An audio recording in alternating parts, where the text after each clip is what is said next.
அதே மாதிரி சரவணன் தம்பி வீட்லயும் போய் அழிச்சுதான் ஆகணும். ஏன்னு நீங்க இப்படி இருக்கீங்க? எனக்கு கோவம் வர மாதிரியே பேசிட்டு இருக்கீங்க எல்லா விஷயத்தையும். அண்ணி எனக்கு கல்யாணமும் வேணாம், ஒரு கன்றாவையும் வேணாம். என் வாழ்க்கையை கெடுக்கட்டு போட்டுமோ போகட்டும் விடுங்க. சண்முகம், அவர் உங்களை பத்தி பேசுறாரு. ஏன் பொண்டாட்டி பேச்சு கேட்டு நீங்க என்ன அழிஞ்சா போயிட்டீங்க?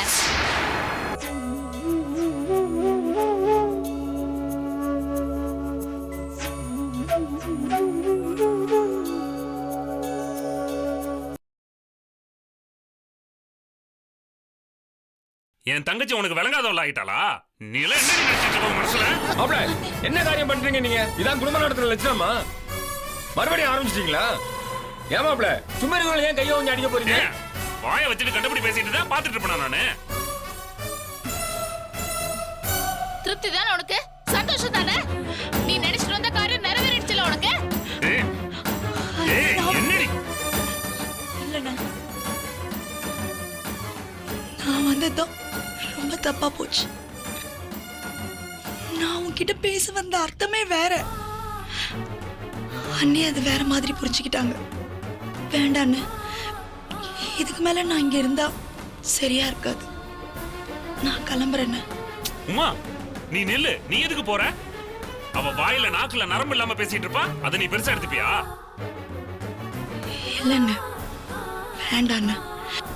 என்னால உன் குடும்பத்துல எந்த பிரச்சனையும் வேண்டாம். நான் கிளம்புறேன்னு. உமா, உமா,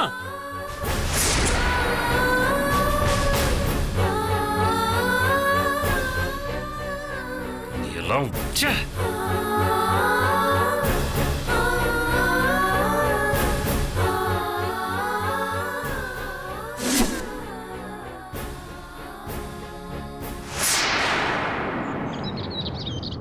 சண்முகம் தம்பி, நாங்க சாதாரணமா தான் அந்த வீட்ல அழைக்க போனோம். பானு வீட்டை பொறுத்த வரைக்கும் முற்றுப்புள்ளி வச்சு அந்த உறவை நம்ம முறிக்க முடியாது. அது பக்கத்துல இன்னொரு புள்ளிய வச்சு தொடர வேண்டிய சூழ்நிலையில தான் நம்ம இருக்கோம். ஏன்னா உமாவை நம்ம அங்க கல்யாணம் பண்ணி கொடுத்துருக்கோம். ஆமா அண்ணி, அவங்க ஒவ்வொரு தடவையும் நம்ம முகத்துல கரிய பூசி அனுப்புவாங்க. நாம அதெல்லாம் கழுவிட்டு ஒண்ணுமே நடக்காத மாதிரி இருக்கணும். என்ன அண்ணி பேசுறீங்க நீங்க? இது பாருங்க, தயவு செஞ்சு புரிஞ்சுக்கோங்க. இது குடும்ப விவகாரம். நமக்குள்ள 1000 இருக்கும். ஆனா அவங்க கிட்ட இதெல்லாம் நம்ம காட்டிக்க முடியாது. அதோட பானுமதி வீட்டுக்கு போனது இந்த விழாவுக்கு அழைக்கிறதுக்கு மட்டும் கிடையாது. உங்க கல்யாணம் எந்த பிரச்சனையும் இல்லாம நடக்கணும். அதுக்கும் சேர்த்துதான் நாங்க பேசினது. சண்முகம், மீனாட்சி சொல்றது சரிதான். பானுவை பார்த்து பேசும்போது உன் கல்யாணத்துல எந்த பிரச்சனையும் பண்ணக்கூடாதுன்னு அவகிட்ட வேண்டி கேட்டுக்கிட்டு தான்ப்பா வந்தோம். சரிம்மா, நீங்க கேட்டீங்க, அண்ணி கெஞ்சினாங்க. நம்ம குடும்பமே கால்ல விழாத குறையா கெஞ்சிரும். அதெல்லாம் சரி. அவ என்ன சொன்னா? அதுதானே முக்கியம். இல்ல தம்பி, அவ ஏற்கனவே சொன்னதுதான். கல்யாணத்துல பிரச்சனை பண்ண மாட்டேன்னு அவ சொல்லியிருக்கா. ஆனா வழக்கு நடந்து முடிஞ்சு அதுல அவ மேல எந்த களங்கமும் இல்லைன்னு நிரூபிக்கிறதுல அவ தெளிவா இருக்கா. அதுக்கு என்ன அண்ணி அர்த்தம்? ஏன் நீ உங்களுக்கு புரிய மாட்டேங்குது? அவ முதல்ல டைவர்ஸ் கேட்ட போது நான் மியூச்சுவலா தரமாட்டேன்னு சொல்லிட்டேன். இப்ப நான் தரேங்கிறேன், அவ வேணாங்கிறா. ஏன்?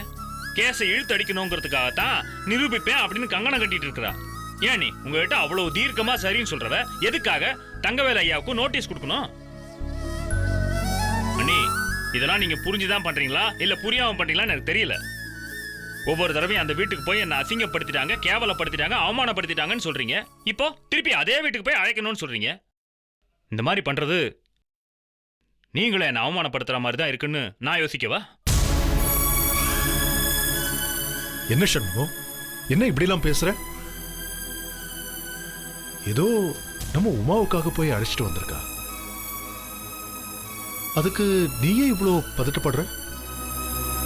இல்லண்ணே, ரொம்ப கஷ்டமா இருக்குண்ணே. அவங்க உமாவையும் மதிக்கல, அவளையும் கேவலமா தான் நடத்துறாங்க. ஏதோ அந்த பையன் கொஞ்சம் அனுசரணையா இருக்கான். அதுவும் உமா சொல்றதா நாம நம்புறோம். கல்யாணம் ஆன கையோட அவனும் வெளிநாட்டுக்கு போயிட்டான். எனக்கு என்னவோ அண்ணி அவங்க வீட்டுக்கு போய் பேச்சு வாங்கிட்டு வரதெல்லாம் எனக்கு சரியா படலண்ணே. அது மட்டும் இல்ல, அவங்க முன்னாடிலாம் தலை குனிஞ்சிட்டு நிக்கணுங்கிற அவசியம் நம்ம வீட்டுல யாருக்குமே இல்லை. அதனால அந்த குடும்பத்துல இருந்து யாரும் நம்ம குடும்ப விழால கலந்துக்க வேணாம். என்ன தம்பி, மறுபடியும் நாங்க உமாக்காக தானே சொல்றோம். அப்படியா நீ? சரி, இப்போ ஒருவேளை எனக்கு 2வது கல்யாணம் நடக்க போகுது இல்லையா, அதுக்கும் அவங்க வீட்டில் போய் கூப்பிட போறீங்களா? இல்ல அது உமாவோட குடும்பம் அதனால கூப்பிடணும் அப்படின்னு சொல்லுவீங்களா? மாட்டீங்கல்ல, கூப்பிட முடியாதுல்ல. அப்படிதான் இனிமே எல்லா விஷயத்திலையும் அவங்கள கலந்துக்கணும் அப்படின்னு நினைக்காதீங்க, விட்டுருங்க. விடு சண்முகம், யதார்த்தமா நடந்த விஷயம், நாம அவங்கள குத்தம் சொல்ல வேண்டாம். சரி, இப்ப அந்த பேச்சு விடு. இப்போ நம்ம சைட்ல இருந்து நம்ம யார் யார் அழைக்க போறோம்னு முதல்ல சொல்லு மீனாட்சி. அது சாந்தி வீட்டுக்கு போகணுங்க. முடிஞ்சா நீங்களும் சண்முகம் தம்பியும் போய் அழைச்சிட்டு வந்துருங்க. அடுத்தது அந்த ஆள் ஒருத்தர். வர வர நம்ம வீட்டு மனுஷங்க வீட்டுக்கு போனோம்னு சொன்னாலே ஏதோ விஷம் சாப்பிட்ற மாதிரி வெறுப்பா இருக்கு. என்ன பண்ணி தொலைகிறது? நம்ம வீட்டு பொண்ணுங்களை கட்டி கொடுக்கும் போது எதை கொடுத்து அனுப்புறோமோ இல்லையோ, நம்மளோட வெக்கம், மானம், சூடு, சொரணை எல்லாத்தையும் கொடுத்து அனுப்பியாச்சு. சாந்திக்காக நம்ம முறையா அவங்கள அழிச்சுதான் ஆகணும். அண்ணி, இதுல வேற வழி இல்ல தம்பி. அதே மாதிரி சரவணன் தம்பி வீட்லயும் போய் அழிச்சுதான் ஆகணும். ஏன்னு நீங்க இப்படி இருக்கீங்க? ஏய், எனக்கு கோவம் வரா மாதிரியே பேசிட்டு இருக்கீங்க எல்லா விஷயத்தையும். சரவணன் அழைக்கணுமா? ஏன் அன்னைக்கு அவன் வந்து பேசிட்டு போனது பத்தாதா? அதான் நாக்குல தேள் கொட்டுற மாதிரி பேசிட்டு போனானே, இன்னும் எதுக்காக அவனை அழைக்க வேண்டியிருக்கு? சண்முகம், அவனும் இந்த வீட்டு புள்ள தானே.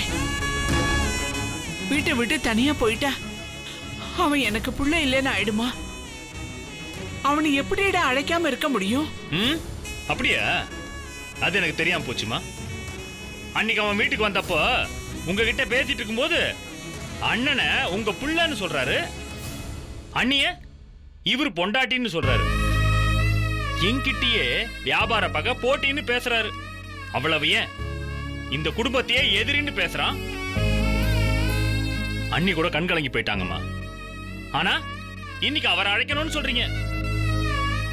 வளர்த்த அண்ணன் யாரோ அண்ணி யாரோ, அம்மா இந்த வீட்டுக்கு தொடர்பே இல்லாதவங்க, பாசம் காட்டினா வியாபார எதிரி.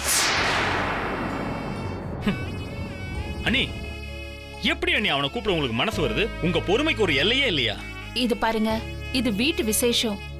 நீங்க சொல்ற மாதிரி மனசுல வன்மத்தை வச்சுக்கிட்டு இருக்க முடியாது. அப்படியே வச்சுக்கிட்டு இருந்தா அது நமக்கு கெடுதல்ல தான் முடியும். சில விஷயங்கள்ல நம்ம விட்டு கொடுத்து தான் போகணும். இல்ல அண்ணி, முடியாது. இன்னொரு தடவை நீங்க அந்த வீட்டுக்கு போய் அவமானப்படுறதை என்னால ஏத்துக்க முடியாது. நீங்க அங்க போக போறது இல்ல, அதனால அந்த எண்ணத்தை விட்டுடுங்க. அவனை யாரும் அழைக்க வேணாம். அது பிரச்சனையை தான் அதிகப்படுத்திட்டு போகும். அண்ணி, இந்த 4 பசங்க ஆலமர வேர் விழுது மாதிரி அப்படிங்கறதெல்லாம் இனிமே எதுவுமே கிடையாது. பாருங்க, மனசை போட்டு குழப்பிக்காதீங்க. அதெல்லாம் பழைய கதை.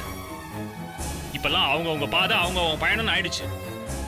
நாம குறுக்க போனா வேணான்றது தெளிவா இருக்காங்க. யதார்த்தமா போனாலே குறுக்க வந்ததா தேவையில்லாம பிரச்சனை பண்ணிட்டு இருக்காங்க. தயவு செஞ்சு புரிஞ்சுக்கோ அண்ணி. சரி, நாம அவங்கள கூப்பிடலன்னா வீரமணி வீட்டுல இருந்து அவங்கள கூப்பிட மாட்டாங்களா? அது எப்படிப்பா? நாமளே அவனை மதிச்சு கூப்பிடாம இருக்கும்போது அவங்க மட்டும் எப்படி கூப்பிடுவாங்க? இங்க பாருங்க, அவங்க நம்ம நினைப்ப மாத்திருவாங்க. நாம கூப்பிடாம விட்டா வீம்புக்கு அவங்க போய் கூப்பிடுவாங்க. அதுக்காக தான் நான் சொல்றேன், நாம முறையா போய் அவங்கள அழைக்கலாம். இது பாருங்க தம்பி, உங்க கல்யாணம் நல்லபடியா முடியற வரைக்கும் நம்ம எந்த பிரச்சனையும் பண்ணாம எந்த சிக்கலும் பண்ணாம சுமூகமா இருக்கிறது தான் நல்லது. அண்ணி, எனக்கு கல்யாணமும் வேணாம், ஒரு கன்றாவையும் வேணாம். என் வாழ்க்கையை கெடுக்கட்டு போட்டோமோ போகட்டும், விடுங்க. சண்முகம், ஆனா இந்த விஷயத்தை நான் சும்மா விட மாட்டேன். அதே மாதிரிதான் சொத்து விஷயமும் பிரிக்க விட மாட்டேன். நான் அதுல ரொம்ப தீர்மானமா இருக்கேன். நான் சொல்ல வேண்டியதை சொல்லிட்டேன். அப்புறம் நீங்க யாரை கூப்பிடணும் யாரை கூப்பிட வேணாங்கிறத நீங்களே முடிவு பண்ணிக்கணும்.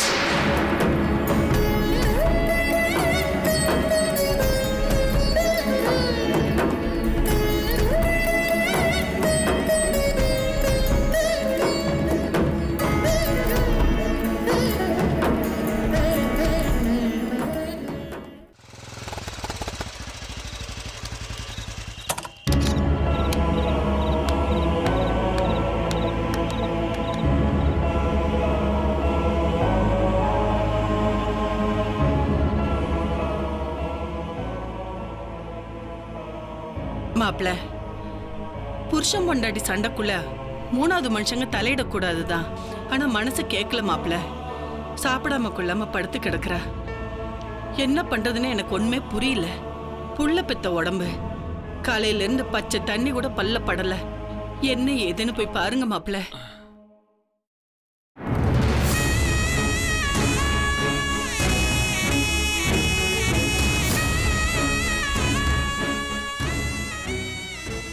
என்ன ஆனந்தி, ஏன் சாப்பிடாம படுத்திருக்க?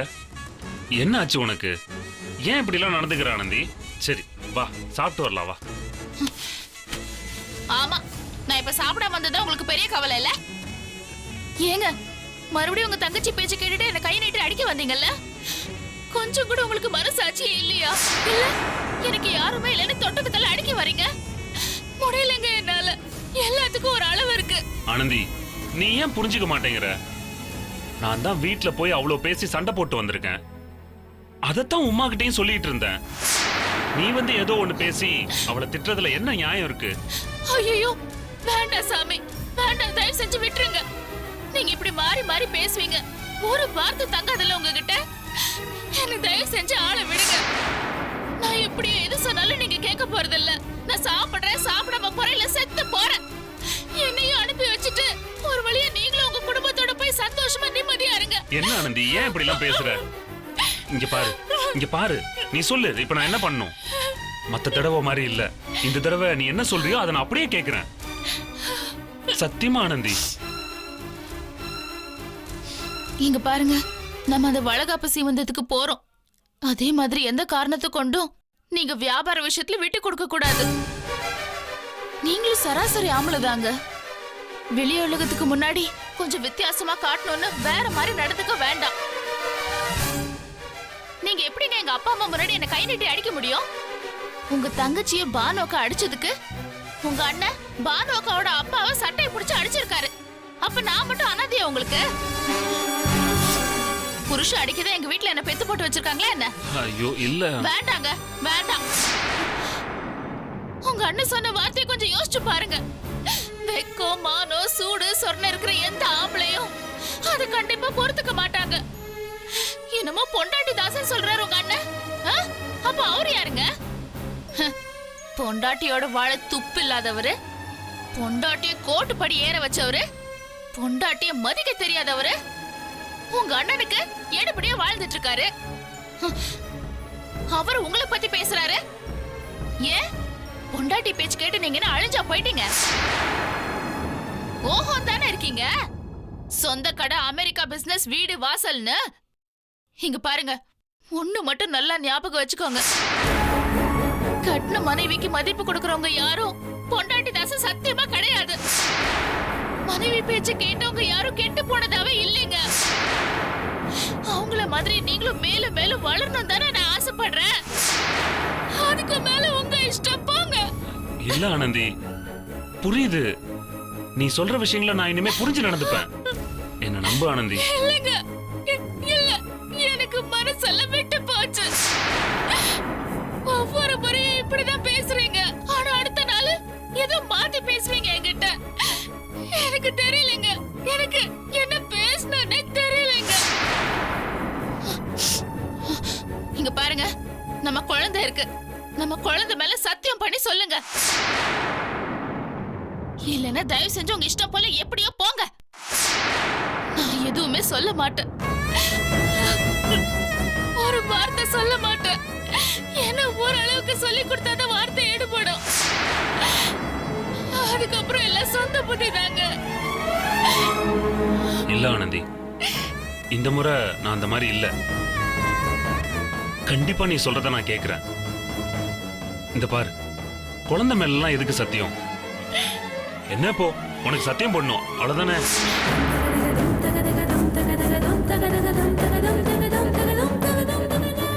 சத்தியமா இனிமே நான் வாக்கு தவறவே மாட்டேன். நீ என்ன நம்பலாம்.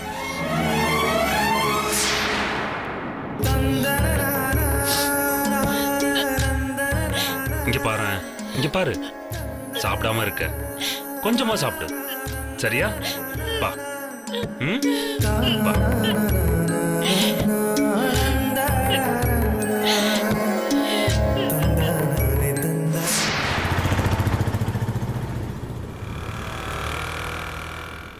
ஹலோ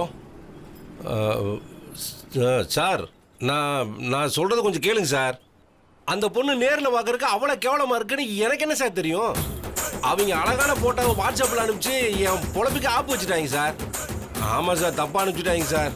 சார் சொன்னால் கேளுங்க சார். இங்கே பாருங்க சார், உங்கள் பர்சனாலிட்டிக்கு நல்ல பொண்ணு அமையும் சார். வேணாலும் பாருங்க, இந்த ஸ்ரீதிவ்யா, கீர்த்தி சுரேஷ் இந்த லெவலுக்கு நல்ல பொண்ணு அமையும் சார். ஆமாம் சார், சொன்னால் கேளுங்க சார். நான் ஃபோன் பண்ணுறேன் சார்.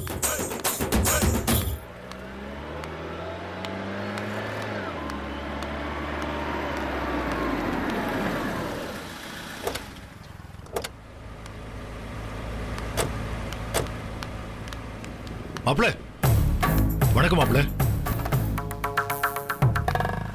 கும்பிட போன தெய்வம் குறுக்க வந்த மாதிரி உங்களை தேடி வீட்டுக்கு போயிட்டு இப்பதான் வரும். நீங்க இங்க இருக்கீங்க. வீட்டுல தங்கச்சி மட்டும் தான் இருந்தா. உங்களை பார்க்க முடியலையேன்னு நினைச்சோம், ஆனா நேர்லயே பார்த்துட்டோம். ஒரு நிமிஷம் இருங்க. என்னமோ சொன்னீங்களே, நாங்க தெய்வமா? என்ன ஓவரா பில்டப் கொடுக்குறீங்களே? என்ன உங்க வீட்டுல ஏதாவது விசேஷமா? நாங்க அந்த விசேஷத்துக்கு வரணுமா? இல்லைன்னா என்ன தேடி இவ்வளவு தூரம் வர மாட்டீங்களே? மாப்பிள உடனே புரிஞ்சுக்கிட்டாருல. மாப்பிள, நம்ம வைஜெயந்திக்கு வளகாப்பு பண்றோம். அதான் உங்களையும் எங்க தங்கச்சியை அழைச்சிட்டு போலான்னு வந்தோம். ஆமா, அது வீரமணி வீட்டு விசேஷம் இல்ல. அதுக்கு எதுக்கு நீங்க இவ்வளவு தூரம் வாய இழந்துட்டு இருக்கீங்க? ஏன் அந்த ஆள் வந்து கூட மாட்டாரா? மத்ததுக்கெல்லாம் அடியால விட்டு இறக்குறாரு. இப்ப என்ன வந்துச்சு அவருக்கு? இல்ல, என்ன இருந்தாலும் நீங்க நம்ம வீட்டு ஆளுங்க, நம்ம தானே கூப்பிடணும். வைஜெயந்தி நம்ம வீட்டு பொண்ணு தானே, அதான் எல்லாரையும் அழைக்கலான்னு வந்தோம். என்னங்க வளகாப்பு தற்காப்புன்னு சொல்லிட்டு இருக்கீங்க? சொன்னது எதையுமே செய்யலையே. சொத்து பத்தை பிரிக்க சொன்னா முடியாதுன்னு சொல்றீங்க. சரி, காசாவது கொடுங்கன்னு சொன்னா அதுவும் தர மாட்டேங்கிறீங்க. மீறி கேட்டா அடிப்பீங்க, ஜெயிலுக்கு அனுப்புவீங்க. கேள்விப்பட்டேன், அந்த சரவணை உங்க வீட்டுல வந்து உங்களை எதிர்த்துக்கிட்டு எதுக்கு வியாபாரம் பண்றத பத்தி வாய்களையே பேசி போனானவன்ல. அவன் கடை வச்சிருக்காங்கிறத நான் தாங்க முத உங்கள்கிட்ட சொன்னேன். அவன் அவ்வளவு தூரம் பேசியிருக்கான். அவனை பத்தி எதுவும் சொல்ல மாட்டீங்க. ஏன்னா நீங்க எல்லாம் ஒண்ணுக்குள்ள ஒண்ணு ஒரே ரத்தம். ஆனா எங்களை ரத்த வரவளக்கு அடிச்சாலும் நீங்க என்ன எதுன்னு கேட்க மாட்டீங்க. நாங்கெல்லாம் ஏமாந்தவங்க. ஏங்க, என்னை பார்த்தா இழிச்ச பையன் எழுதி போட்டிருக்கா? போங்க, வாயை கடறாம ஏதாவது சொல்லிட போறேன். இங்க பாருங்க, நான் எதுக்குமே என்னால வர முடியாதுங்க. மாப்பிள்ளை எங்கன்னு கேட்டாங்கன்னா மண்டையை போட்டான்னு சொல்லுங்க. மாப்பிள, வந்துட்டேன். தயவு செஞ்சு சொல்றத கேளுங்க.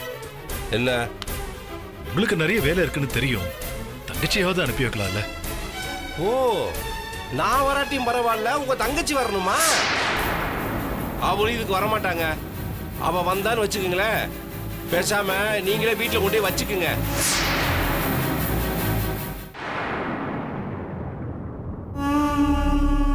சோமசுந்தரம், ஐயா வாங்க.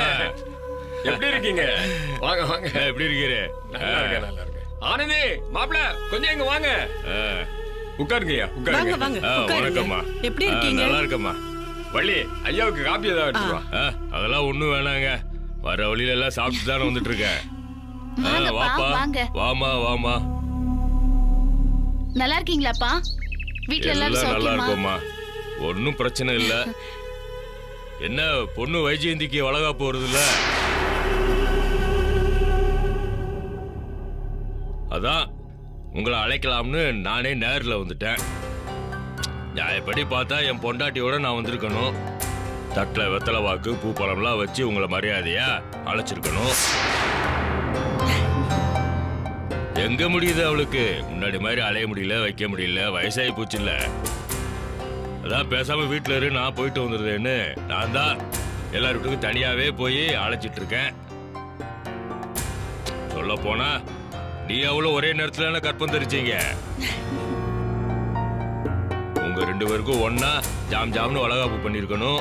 நாங்க பண்ணிருப்போம். எங்க நீ தான் முந்திக்கிட்டே. அதான் முன்னாடியே பிள்ளைய பத்துட்டால. எப்படி இருக்கான் உன் பையன்? நல்லா இருக்கான்ப்பா. என்ன பேர் வச்சிருக்க? கார்த்திக். கார்த்தி நல்லா இருக்கு மாப்ள பேர்லாம். என்ன மாப்ள ஏன் கம்முன்னு இருக்கீங்க? சொன்னாரு உன் மாமனார் எல்லா விஷயத்தையும் சொன்னாரு, கேள்விப்பட்டேன். அண்ணன் தம்பி உறவுங்கிறது அவங்கவுங்களுக்கு தனித்தனியா குடும்பம் அமையற வரைக்கும் தான். அவங்களுக்குன்னு பொண்டாட்டி பிள்ளையெல்லாம் வந்துருச்சுன்னு வைங்க, அப்புறம் அப்படித்தான் பட்டும் படாமலும் அது அப்படித்தான் வாழ்க்கை போகும். இதுக்காக போய் மனசை போய் குழப்பிக்கிட்டு சங்கடப்படுத்திட்டுலாம் அப்படி இருக்கக்கூடாது. இப்போ என்னோட பசங்க இருக்காங்க 2 பேரு, அவங்களுக்கு இன்னும் கல்யாணம் ஆகல. கல்யாணம் பண்ணிக்கலேன்னு வைங்களேன், அவங்க கல்யாணம் பண்ணியிருந்தாங்கன்னா ஏன் பாடு அதோ கதி தான். அவங்க 2 பேருக்குள்ள இருக்கிற ஒற்றுமையும் இருக்காது. அதை நான் அடிச்சு சொல்ல முடியும். இந்த என் பையன் வீரசேன இருந்தான்ல, அவன் கல்யாணம் பண்ணானா இல்லையா? அவனுக்கு வந்தவ என்ன பண்ணா? அவனை கூட்டிட்டு எல்லாத்தையும் தூக்கி போட்டு உடைச்சிட்டு கூட்டிட்டு போயிட்டா. அதுக்கு என்ன சொல்ல முடியும்? யாரை குறை சொல்ல முடியும்? அப்படித்தான் வாழ்க்கைனா, அப்படித்தான் கல்யாணம் பண்ணா அப்படித்தான் இருக்கும். அவனுக்கு வந்தவ என்ன வெளியிருந்து வந்தவளா என்ன? உன் அண்ணியோட தங்கச்சியான அவளே அப்படித்தானே இருந்திருக்கா. அப்படித்தான், அதையெல்லாம் பார்க்க முடியாது. அதுக்காக நீங்க அதெல்லாம் ஒன்றும் நினைச்சிட்டு இருக்காதீங்க. இந்த பாருங்க, உங்க வியாபாரத்துல என்ன வேணாலும் நான் செய்ய தயாரா இருக்கேன்.